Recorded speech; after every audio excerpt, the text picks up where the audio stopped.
Bienvenue à La Lettre Pro, le podcast IA, où chaque jour nous vous apportons l'actualité professionnelle de la radio et du podcast, automatisée grâce à l'intelligence artificielle. Je suis Brulatour, le rédacteur en chef de La Lettre Pro. Aujourd'hui, nous allons aborder plusieurs sujets clés.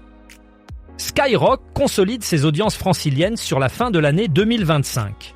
RTL mobilise sa rédaction pour couvrir les municipales et nous verrons pourquoi la radio reste le média le plus crédible en Allemagne. Nous explorerons aussi le panorama international d'une radio numérique en pleine accélération et comment Nostalgie Belgique mise sur l'intelligence artificielle avec le labo Nostalgie. Radio Contact a marié 5 couples sous les néons du métro de Bruxelles.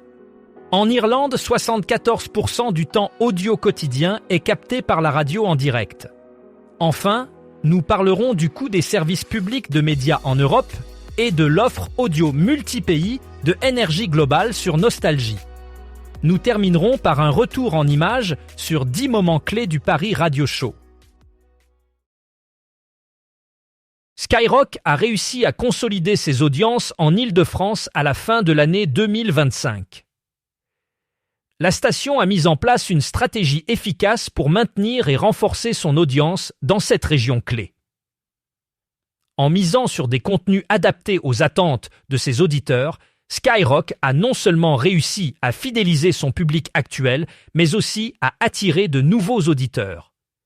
Les efforts de la station pour proposer des émissions pertinentes et dynamiques ont porté leurs fruits, permettant à Skyrock de rester un acteur majeur sur le marché radiophonique francilien.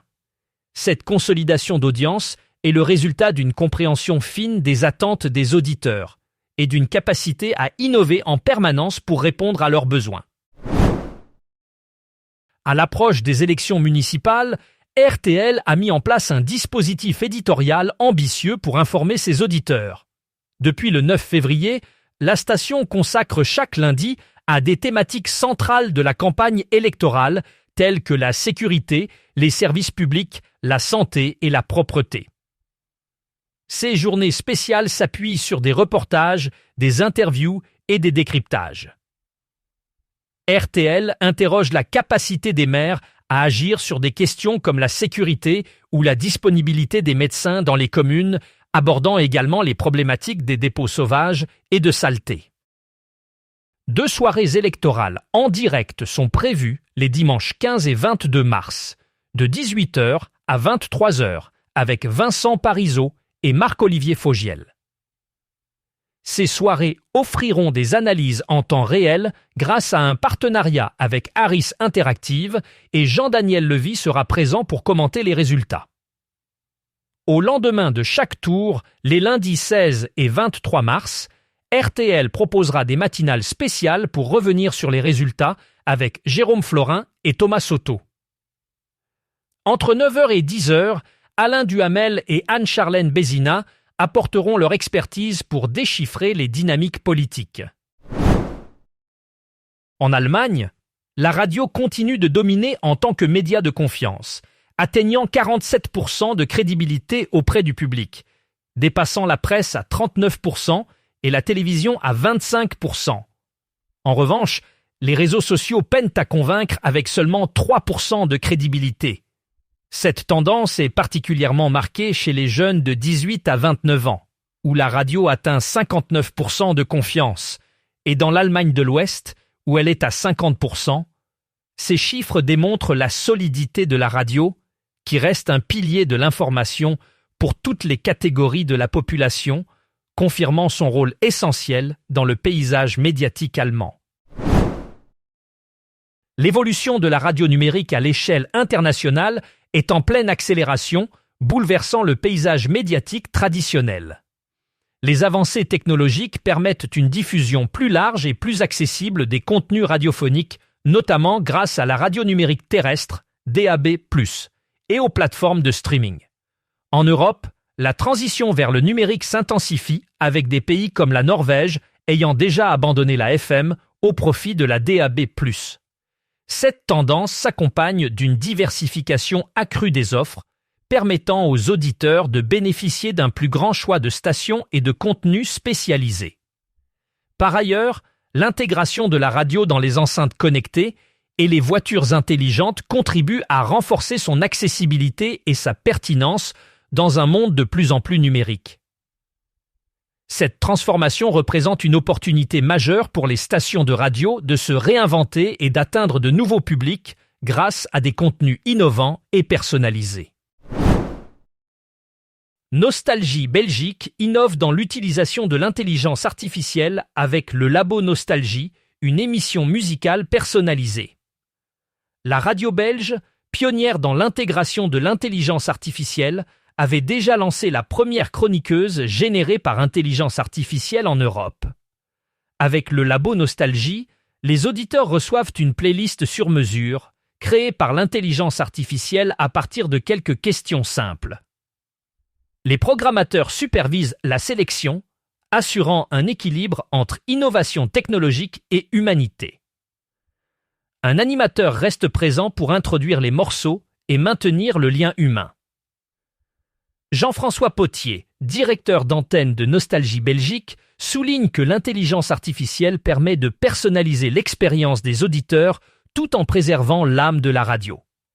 Cette initiative montre que la technologie peut enrichir le médium radiophonique sans le dénaturer, en ouvrant de nouvelles possibilités pour l'avenir de la radio.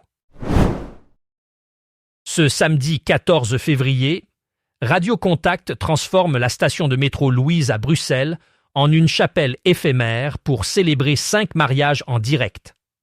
Inspiré des mariages de Las Vegas, cet événement unique est diffusé lors d'une émission spéciale du 15/19. Les couples, choisis à l'antenne au cours de la semaine, remportent chacun une lune de miel d'une valeur de 5 000 €.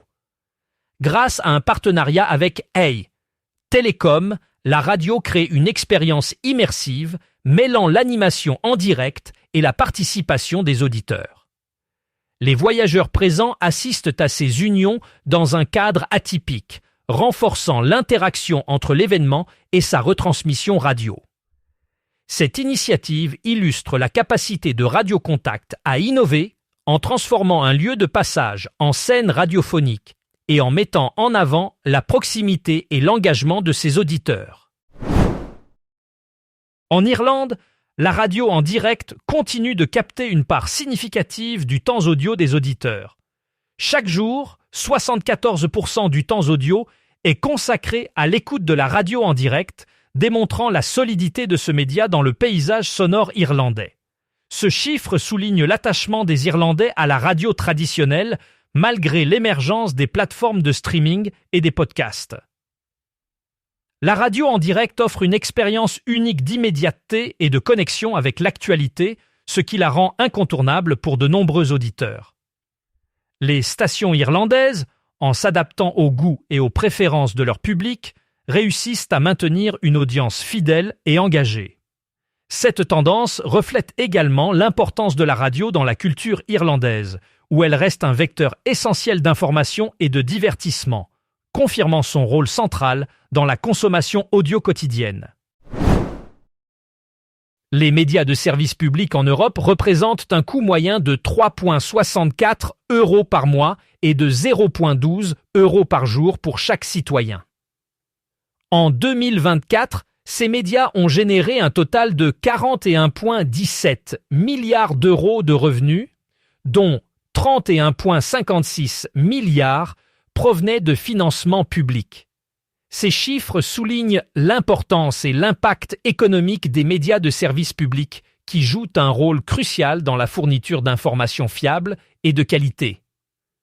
Le financement public permet à ces médias de maintenir une indépendance éditoriale et de garantir un accès équitable à l'information pour tous les citoyens. Cette contribution financière est essentielle pour soutenir la diversité médiatique et assurer une couverture complète des sujets d'intérêt public. Les médias de service public continuent d'être un pilier fondamental du paysage médiatique européen, offrant une alternative précieuse aux médias privés et commerciaux. Energy Global a récemment lancé une offre audio multi-pays sur la station Nostalgie, visant à renforcer sa présence sur le marché international. Cette initiative permet à Energy Global de proposer une publicité audio de manière simultanée dans plusieurs pays, optimisant ainsi la portée et l'efficacité des campagnes publicitaires. L'offre s'adresse principalement aux annonceurs souhaitant toucher un public européen large tout en bénéficiant de la notoriété et de l'audience de Nostalgie. Grâce à cette stratégie, les publicités peuvent être diffusées en temps réel dans différents pays, offrant une solution clé en main pour les marques internationales. Cette démarche s'inscrit dans la volonté de Énergie Globale d'innover dans le domaine de la monétisation audio et de capitaliser sur le réseau étendu de Nostalgie à travers l'Europe. Le Paris Radio Show 2026 a été un événement marquant pour le secteur de la radio et de l'audio. À travers 10 photos soigneusement choisies, la lettre pro de la radio a mis en lumière les moments forts de cette édition. L'événement a débuté avec une intervention virtuelle de Nikola Tesla, rendue possible grâce à l'intelligence artificielle. Les 2560 visiteurs ont eu l'occasion de découvrir de nouveaux produits, d'assister à des démonstrations en direct et de participer à une 50aine de rendez-vous inspirants avec près de 100 experts. Romain Lalex a abordé l'avenir du DAB+ en France, soulignant l'importance de la radio dans les véhicules. Le Paris Radio Show a également été le théâtre de nombreuses animations, conférences et remises de prix, célébrant l'innovation et la créativité dans le secteur. Un moment musical incontournable avec le Showcase French VIP a mis en avant de nouveaux talents de la scène pop francophone. Merci d'avoir écouté cet épisode de La Lettre Pro, le podcast IA. Pour plus d'informations sur ces sujets et pour découvrir d'autres actualités du monde de la radio, rendez-vous sur notre site lalettre.pro où vous pouvez également vous abonner à notre newsletter quotidienne. À demain pour un nouvel épisode.